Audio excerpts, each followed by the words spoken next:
What's good with the fight fans? It's your boy Kijana back with these fight predictions this week. UFC Fight Night 164, Blachowicz versus Jacare. Seems like it's, I don't know, a decent card. Doesn't seem like it's too bad. I'm looking forward to seeing that main event for sure. I'm a big fan of Jacare. I've been a fan of Jacare for quite some time now. But yeah, I'm going to go straight into the prelims. Duda Santana is not fighting anymore. She's out of the fight card. So it's going to be Tracy Cortese versus Vanessa Melo. Tracy Cortese, 6-1 record, 1 TKO, 1 sub win, 1 sub loss. She's on a 6-fight win streak. She's got pretty good takedowns. Very nice top control. In all the fights that I've seen her in, her top control was pretty good. She stays busy on the ground. She doesn't just lay on people. She actually does work when she's on the ground. Good clinch work, good trips. She's definitely hittable, though. She gets tagged a lot on the feet. She got tagged a lot in the Contender Series, too. So her reversals and transitions look pretty good. She's an experienced grappler. That's what it looks like, at least. And she's fighting a girl, Vanessa Melo, 10-6 record, 2 sub wins, 1 TKO loss, 5 decision losses. She lost her UFC debut to Irene Aldana, which it wasn't a horrible performance. She held her own in that one. She was on a 5-fight win streak beforehand, but she's a decision fighter. She doesn't really seem like she has much power behind her punches. She doesn't throw that many kicks as well. So she's kind of one-dimensional. I haven't really seen too much groundwork from her either. So, I mean, yeah. She has decent head movement. Her leg kicks are good when she throws them, but she just doesn't throw that many of them. But yeah, like I said, no power behind any of her punches. She don't really throw it. She's a slow starter too, but her cardio seems like it's pretty good, and she's durable. She can last a full 3 rounds without being gassed out. But I am going to roll with Tracy Cortese on this one. I feel like she can get the job done, and she probably is going to get the unanimous decision in this fight. All right, next fight, Ariana Lipsky versus Veronika Macedo. Lipsky was supposed to fight Priscilla Cachoeira, which I'm kind of glad that's not happening, because Cachoeira shouldn't even be in the UFC anymore. She's just a punching bag, dude. She's literally just a punching bag. She just gets hit in every one of her fights. She doesn't have any head movement. She's super flat-footed. But I'm not going to get into her because she's not fighting this card, so it doesn't really matter. But Lipsky, 11-5 record, 6 KOs/TKOs, 2 sub wins, 1 TKO loss. She has 4 decision losses, so that just shows that she can go the distance. She's very tough. She's an aggressive pressure fighter. She throws volume too in all of her performances. She throws a lot of fucking strikes, dude. She has a lethal right hand, but a lot of her punches are very looping. She throws a lot of looping fucking hooks and shit, and just most of her punches are kind of looping. But she does throw in flurries though. She's kind of like, I'm not going to compare her to Wonder Boy, but how Wonder Boy kind of blitzes in and then comes back out, and blitzes in and comes back out. She has a sort of similar kind of style with that. She doesn't have a karate style like Wonder Boy, but she has a similar kind of blitz style. She has pretty good clinch work with her knees too. Good leg kicks. Her left high kicks get used a lot in her fights, and they catch bitches off guard too. So this will be an interesting one. She did lose her last 2 fights by decision to Joanne Calderwood and Molly McCann, which aren't bad losses. Joanne Calderwood's a fucking beast, dude. She's a beast. She's probably one of my favorite chick fighters in the UFC right now. And her takedown defense is pretty questionable. She gets takedown pretty fucking easy. Molly McCann took her down pretty easy in that fight. And Lipsky, her cardio's a little questionable at times too. She seems to gas out at times around like the end of the 2nd round. Sometimes early 3rd round, which, I mean, I don't know. It's understandable to gas out, but if you had a full training camp, you shouldn't be gassing out within 2 rounds. I could see you getting tired at the end of the 3rd, but if you have a full training camp, you shouldn't be gassing out as a UFC fighter. Veronika Macedo, I didn't do any research on her. I kind of already know a little bit about her. She has a good BJJ background. She's lost 3 in the UFC. She won her last fight by submission, which was pretty nice. But yeah, this is probably gonna be a classic striker versus grappler matchup. I see a lot of people going with Veronika Macedo, but she's too hit or miss for me. I do like her fighting style. She has a really good fighting style. But yeah, I mean, I don't know. She's definitely hit or miss. But, I mean, Ariana Lipsky is hit or miss. This could go either way. I put a question mark by this fight. I didn't even make a pick for this one yet. But I guess I'm going to roll with Lipsky. I feel like the volume could definitely go in her favor. But then again, if Macedo takes her down, dude, it's over. Because Lipsky doesn't seem to have any answer when she's on the ground and when she's on her back. So, actually, I take that back. I'm going to roll with Veronika Macedo on this one to get the submission victory in round 1 or 2. I think that she probably could. Hopefully her cardio holds up. I think it will. She is coming on very short notice, so I really hope her cardio holds up in this one. Next fight, Douglas Silva de Andrade versus Renan Barão. 25-3 record for Douglas Silva. 19 KOs. That's fucking ridiculous for that weight class, dude. 19 KOs / TKOs. 1 sub win, 1 TKO loss, 1 sub loss. He lost his last 2 out of 3 fights to Peter Yan and Rob Font. Rob Font fucking submitted him, and Peter Yan just put the works on him, dude. Peter Yan, like, he didn't have an answer for Peter Yan. Peter Yan fucked him up, dude. And that guy's on the rise. He's going to definitely get a title shot pretty soon. Peter Yan's the real deal, dude. That dude, he always pressures forward and shit, and he just fucks people up with his striking and his aggressive style. And he's not just aggressive, but he's also a strategic fighter, dude. He doesn't just, like, throw haymakers and expect to land them. He picks his shots and shit, dude. Peter Yan's legit. But this dude, Douglas Silva de Andrade, he's explosive as fuck, dude. He does tend to gas out in his fights, though. He's gassed out in a few of his fights I've watched. But like I said, he's a power striker. He can fucking knock people out in that weight class, which is surprising for that weight class. You don't see too many people doing that. You don't see too many people with 19 fucking KOs / TKOs and fucking in that division. That's kind of unheard of a little bit. You know what I mean? And he lacks ground game. His grappling defense is pretty good, but when he gets on the ground, it's kind of like, I don't know. You can kind of do whatever with him when you're on the ground. He's a strong dude. He does pop back up, but once he gets tired, you keep him on the ground the whole fucking time. So if he's going against a grappler like Renan Barão is, with the 34-8 record, 8 KOs / TKOs, 15 sub wins, that's a lot of fucking submission victories. That's a lot of fight experience. He does have 3 KOs / TKO losses. And he's at the end of his career. Renan Barão shouldn't be fighting anymore, in my own opinion. He's lost the last 7 out of 10 fights, dude. The last 10 fights, he's lost 7 of them, dude. That doesn't look good at all.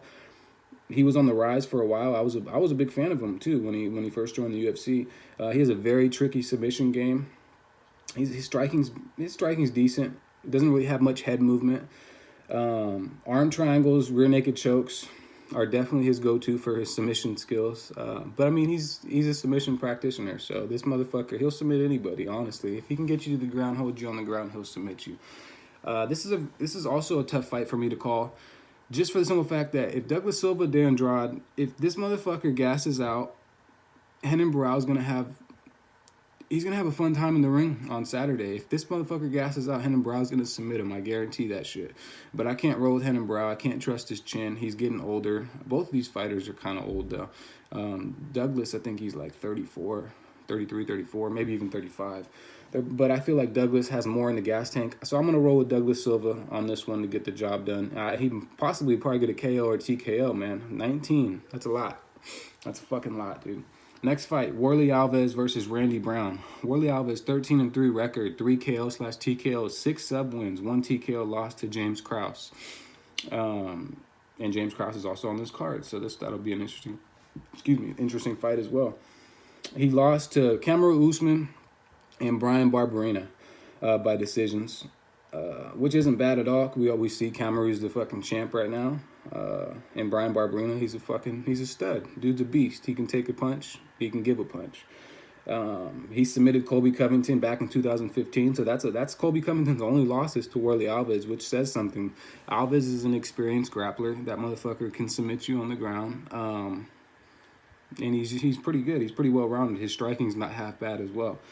Guillotine chokes are his go-to on the ground for sure. Average striking, but it's not like I said, it's not half bad. His striking is pretty decent. He ducks his head into a lot of fucking hooks though, and punches and shit, and knees. He's been hit with knees before. He got hit with a knee from James Krause. I'm pretty sure that's what happened, if I remember correctly. He does tend to fade in his fights, dude. He tends to fade around the end of the second, early third round, which is, I mean, the case for a lot of fighters. But if he's fading against Randy Brown has pretty good fucking cardio if he goes the distance. If it goes the distance for Randy Brown's been known to, he's been known to be a little chinny. He's been known to get knocked out before. We've seen it with Nico Price. He had top control and got fucking knocked out. But Nico Price is one of those squirmy fucking fighters that he can pull off something crazy at any moment. Randy Brown, 11-3 record, 6 KO/TKOs, 3 sub wins, 1 KO loss, 1 sub loss. He's 6-3 in the UFC, which isn't bad. He TKO'd Brian Barberena, which Worley Alvez lost to Brian Barberena. That kind of stuff doesn't really play in factor. Just because somebody lost to one person, another person beat him, doesn't really mean anything, honestly, because it's different styles, dude. So I'm not going to really go too much off of that. But, yeah, he got KO'd. This dude, Randy Brown, got KO'd fucking by Nico. That was insane. He uses his range pretty well. Picks and chooses his strikes very well, too. I wouldn't say he's a volume striker, but he's a pretty nice counter striker. But he's a pressure fighter as well, so he has a little bit of both. He's strategic. When he throws his strikes, he's very strategic with his high kicks, his knees. He's got pretty decent clinch work, good jabs and uppercuts. And like I said, his cardio I think is going to be a key factor in this fight. If it goes the distance, Randy Brown's most likely going to beat him. But if he gets caught with something by Worley Alvez, a submission or some crazy like looping hook or some shit, I can see Worley Alvez winning this one as well. But I'm going to roll with Randy Brown on this one. It's tough for me to go with Brown. It's really tough for me to go with Brown.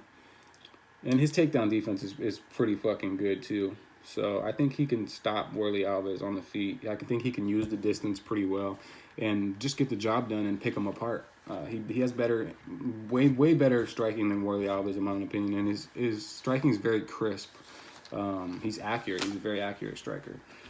So yeah, I'm rolling with Randy Brown. Next fight. This is going to be a really good one. Francisco Trinaldo versus Bobby Green. Trinaldo, 23-7 record, 8 KO/TKOs, 5 sub wins, 3 sub losses, 4 decision losses. This motherfucker is durable as fuck. 41 years old, dude. One of the oldest UFC fighters in the UFC right now. He should have won his last fight versus Alexander Hernandez. I think he should have won his last fight. I don't know what you guys think, but I feel like Alexander was running the whole fucking fight, dude. I picked Alexander to win because I thought this dude was gonna be a rising star, and I'm kind of going against that now. I don't really feel like he can be a rising star, honestly.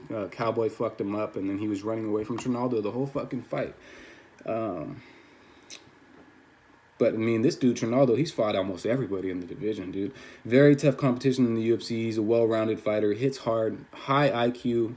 Very high fight IQ, dude. This guy's not stupid. He knows when to take you down. He knows when to switch things up. He knows when to fucking counter you. He knows when to do most of what he does. He knows when to do. The only thing I'm worried about is his cardio. His cardio is decent. His cardio is fucking decent for a 41-year-old fucking fighter. I don't know anyone that's 41 years old that's a fighter that can get in the ring, or anybody in general that's 41 years old. I don't know some 21-year-olds that can have that good of cardio in the UFC, dude. That's crazy. This guy's a beast, man. But he's fighting another fucking savage, dude. Bobby Green, 24-9 record, 8 KO/TKOs, 9 sub wins, 2 TKO losses, 2 sub losses. He lost the last fight to Jacare, which was a pretty close performance. This dude's explosive. He's wiry as fuck. He hits hard too, man. He got knockout power. He can knock you out for sure. But people forget about his submission skills on the ground as well. His boxing skill set's real good, dude. I would say his defensive boxing is better than his offensive boxing because he has that nice Philly shell type of boxing style where he uses that shoulder and shit, and he rolls out of punches, rolls into shit. He's smooth with it, dude. I like Bobby Green for sure. Yeah, and when he gets hit, he answers back, dude. He doesn't just get hit and flee. He doesn't just fucking back up the whole fight. If he gets hit, he's going to answer back with a counter or something, dude. He's going to hit you right back just as hard. That's just the type of fighter Bobby Green is, dude. He has a fast jab, fast hooks, and a really nice right cross. Good leg kicks. His counter knees to the body are fucking legit. Nice wrestling defense as well. Yeah, so, I mean, this guy's he's pretty well-rounded. I ain't gonna lie, Bobby Green's pretty well-rounded. The only thing I'm worried about is his chin. He's been in some fucking wars. He's been hit a lot, dude. The guy has been hit a lot. Even with that Philly shell style of boxing, I mean, you're susceptible to some type of hit, and you fighting in these kind of fights. This isn't boxing, so this wasn't. I put a question mark on this one. Both of these guys are hungry for wins. Trinaldo's real pissed off that he lost against Alexander Hernandez in his last fight, and Bobby Green had a draw with he lost to Jacare close, and he also had a draw against fucking Lando Venata, which I thought he won against Lando Venata. He got rocked in the first round, but he stepped his fucking game up. He brought it in the second and the third, and he was fucking Venata's face up. You could see it in the fight. Bobby Green should have won that by split decision, but it's whatever. I am going to roll with Trinaldo on this one. I think Trinaldo can get the job done. But I'm a fan of both of these fighters, so that'll be one that I'm interested in watching. Next fight, Ricardo Ramos versus Luis Eduardo Gargery. 13-2 record for Ramos. 3 KO/TKOs, 6 sub wins, 1 TKO loss, 1 sub loss. He won the last fight to Journey Newsom. He has pretty good trips, good takedowns, triangle chokes, rear naked chokes, arm bars. Those are all his submission arsenal right there. Those three. His spinning elbow versus Zahabi was fucking vicious, dude. His spinning elbow versus Zahabi, dude. Honestly, I thought he was going to lose that fight. I picked Zahabi to win that one. Zahabi was pressuring him, was going forward, and he got caught with that spinning elbow right near the cage. And it just it put him to sleep, dude. He couldn't do shit. It put him straight to sleep. And that was perfect timing on Ricardo's part, dude. He does tend to back up more than he's going forward in his fights, though. So that kind of worries me a little bit. He gasses out by the second round. Every one of his fights that I've seen, he's usually gassed out within the second round if it goes that far. But he's fighting this dude, Gargery, 13-0 record, 4 KO/TKO, 6 sub wins. Coming off a UFC debut to Bandone. I picked Bandone to beat him. Actually, no, I didn't. I take that back. I picked Gargery. I remember I picked Gargery, and he beat Bandone. A lot of people were saying, I remember that because Bandone, everybody was saying Bandone was going to demolish this guy. He was going to get his first loss. I didn't see that. This guy's pretty relentless. He's got good cardio, constantly pressures his opponents, and he's pretty well-rounded, dude. If you watch some of his tape, there's not really much tape to go off of on YouTube, but the few things I did see is he's a well-rounded fighter, dude. He's got submissions, he's got knockout power, and he pressures his opponents, and he always brings it. So, I mean, I see a lot of people favoring Ramos in this one. I'm gonna roll with Gargery to get the dub on this one. I think he could probably. I think his cardio is the main thing. I think his cardio is better than Ramos, and I think it's gonna go the distance. And I do feel like Ramos is gonna gas out, and Eduardo Gargery is gonna show him how he fucking does it. You know, that motherfucker is gonna get it done. I think he could he could even get a submission victory over him. If Ramos gasses out, I think he could get a submission victory over him. And Gargery will probably get a few takedowns. So if you pick him on DraftKings and he's an underdog pick, which I'm pretty sure he is, it's not a bad underdog pick at all. I feel like Gargery could actually beat this guy. Next fight, Sergio Mariah versus James Krause. Mariah 14-5 record, 1 TKO, 8 sub wins, 3 KO/TKO losses. This guy has no stand-up. He has no cardio. 37 years old. He should have already hung up the gloves a few years back, dude. I've never been a fan of Sergio Mariah. He's a real boring fighter to watch. The only thing he has is BJJ. That's all he has in his back pocket. He's very hittable. He lost his last 2 fights. I'm not really going to talk much more about this one because James Krause is probably going to demolish him. Krause is 26-7 record, 7 KO/TKOs, 14 sub wins. That's a lot of fucking submission wins, man. Shit, dude, that's a lot. 1 TKO loss on his pro debut. That was a long time ago. 2 sub losses, great cardio. He's on a 5-fight win streak. James Krause is looking better each and every fight, dude. And I didn't think James Krause was going to be in the UFC as long as he's been in there. But his style, dude, it works. He's strategic. He uses his range. He's smart. He doesn't get hit that much. You don't see him with hella cauliflower ear or nothing like that, dude. He uses his range very nice. He's a smart fucking fighter, dude. He's just a smart person in general. You can tell.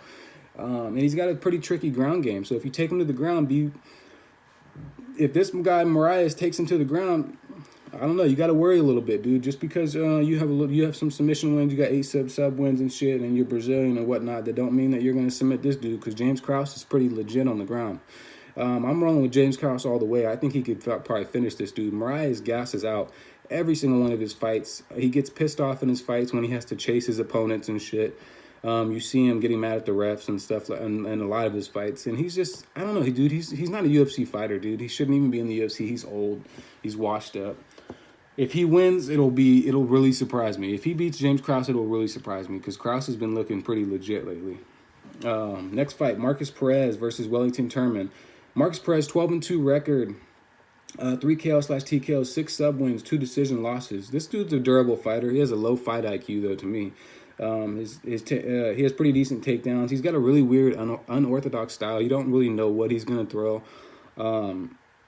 He's kind of wiry too. This guy's a little wiry. He could knock you out for sure. Won his last fight by sub to Anthony Hernandez. Pretty good cardio. That's all I really have to say about Marcus Perez. He's still very new. I thought Anthony Hernandez was going to beat him, and that didn't happen. He's fighting Wellington Turman, 15-3 record, 4 KO/TKO, 7 sub wins, 3 decision losses. Lost UFC debut by split decision to Carl Robertson. We all seen Carl Robertson's last performance, and it was great. Carl Robertson's last performance was fucking great. So that's not a bad loss for Wellington Turman to have. He had a really good fight against him, dude. His takedowns are relentless. He's tough, and he's just a tough and gritty grappler, dude. This dude, he just keeps coming forward, and he keeps trying to pressure you and wear you down. Yeah, he always keeps the pressure on his opponent. His striking's kind of average. He throws very slow punches. If you watch any of his fights, dude, his punches are slow. Like, he needs to work on his boxing. Not trying to knock the dude, but his punches, they could use some work. I mean, his kicks could use some work as well, dude. He seems very stiff on the feet, very flat-footed. But his clinch with his knees and his cardio, man, his cardio held up against Carl Robertson, and he went for a shitload of takedowns in that fight, and he got a lot of takedowns in that fight as well. And I feel like he could submit Marcus Perez if his gas tank is there. I'm gonna roll with Wellington Turman on this one. Marcus Perez could definitely get the win too. I could see it going to either fighter on this one, but I'm rolling with Turman on this one. I feel like he'll get the dub. Okay, Antonio Arroyo versus Andre Muniz. 9-2 record for Antonio, 4 KO/TKOs, 4 sub wins, 2 sub losses. He's on a 5-fight win streak. He got a sub victory on Dana White's Contender Series in July. That's pretty much all I know about this guy. I'll be bluntly honest. I don't really know too much about Antonio. I didn't do any research on this dude. I wrote a few things down for him. That's about it. Didn't see any of his highlights or any of his tapes. But he's fighting this dude, Andre, 18-4 record. Got a lot more fight experience from what it seems like. 4 KO/TKOs, 12 sub wins. 4 KO losses, dude. That's a lot. On a 4-fight win streak, but 4 KO losses, that's what I keep looking at. He won on Dana White's Contender Series in the first round and back in August. Other guy was back in July. So, I mean, Antonio's had a little bit more time to rest up. He's had a little bit more time to get prepared for his next fight. I feel like he might be the fresher fighter, honestly. And this dude, I watched a little bit of Andre's tape. His chin is questionable, not just from the 4 KOs, but, I mean, he's hittable. This dude is hittable. Like, I mean, he's very hittable, dude. I'm going to roll with Antonio on this one, man. I'm not going to dig deeper in that because, I mean, it could go either way. Both of these guys are very new, but I'm going to roll with Antonio on that one. Next fight, Charles Oliveira versus Jared Flash Gordon. 27-8 record for Charles Oliveira, 15-3 record for Jared Gordon. I'm rolling with Oliveira. I'm not going to even speak on this one really too much. Oliveira's probably going to get the submission victory. This fight's built for Oliveira. It's built for him, dude. Like, he's supposed to get this dub. He's on a win streak right now, too. I think he's on, like, a 4-fight win streak as well. Charles Oliveira is looking good, dude. He's been looking really good in his last performances. And I've been a fan of Dude Bronx for a while, man. This guy, I think he could submit Jared Gordon. But, I mean, don't underestimate Jared Gordon just because he's had some performances that didn't look too great. He kind of gassed out in some of his fights, and he got fucked up in the last few of his fights as well. So, I mean, but Jared Gordon's pretty legit and he's pretty durable, so it could go either way. If it stays standing, I could see Jared Gordon beating him, but if it goes to the ground, Charles Oliveira is going to submit him. I mean, that's plain and simple. This guy's a submission practitioner. I'm rolling with Oliveira. Next fight, Mauricio Shogun Hua versus Paul Craig, Bear Jew. 26-11 for Mauricio, 12-4 record for Bear Jew.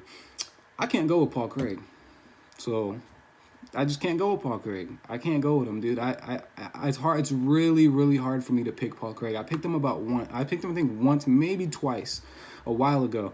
I don't even remember who he fought. And he failed me every time I picked Paul Craig. Every time I picked Paul Craig, he's failed me. And I'm not going to go against Mauricio because Shogun, who is a legend, dude, he's one of my favorite fighters, like, of all time, honestly. Shogun Hua's style it's one of my favorites, dude. He's an exciting fighter to watch. He did get fucked up by Anthony Lionheart Smith, but Smith, we see what type of fighter Smith is, dude. He's hungry. They call him Lionheart for a reason. Mauricio's a little bit older, and he's fighting somebody that doesn't have any really, like, he doesn't have any stand-up. So what does Mauricio have to worry about on the feet? Paul Craig has no stand-up whatsoever. He doesn't have shit to worry about on the feet. All he has to worry about is being taken down and gassing out. And getting submitted. But he's not going to get submitted. I don't see Mauricio getting submitted. I can see Mauricio submitting Paul Craig, honestly.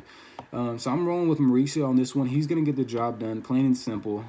Fuck, dude. He might even get a TKO or a KO. I would love to see him knock out Berju.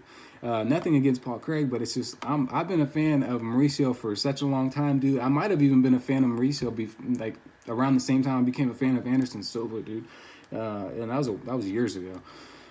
So yeah, I'm getting excited just talking about Mauricio because I really like to see that guy do great. He's a legend, dude. And we're going on to the main event. So yeah, I'm rolling with Mauricio. But main event, Jan Blachowicz versus Ronaldo Jacare Souza. Jan 24-8 record. Ronaldo Souza 26-7 record. I gotta go with Jacare. I gotta go with Jacare on this one. I'm a huge fan of Jacare too, man. I guess I'm a little biased on this card because I'm a fan of a lot of these Brazilian fighters. I've been a fan of Jacare for forever. This dude's skill set, dude, it's ridiculous. Jacare can knock you out. He can submit you. He's got power behind his punches. Like, this guy has the full fucking package. The only thing that's working against him is his age. And you can't beat that. You can't beat aging. Like, it just happens. Like, that's the only thing that's working against Jacare right now is his age. If Jacare was 25, 26 with the same, or I mean, even just 30, like, with the same fight experience and the same skill set he has right now, this motherfucker would become a champion. Plain and simple, dude.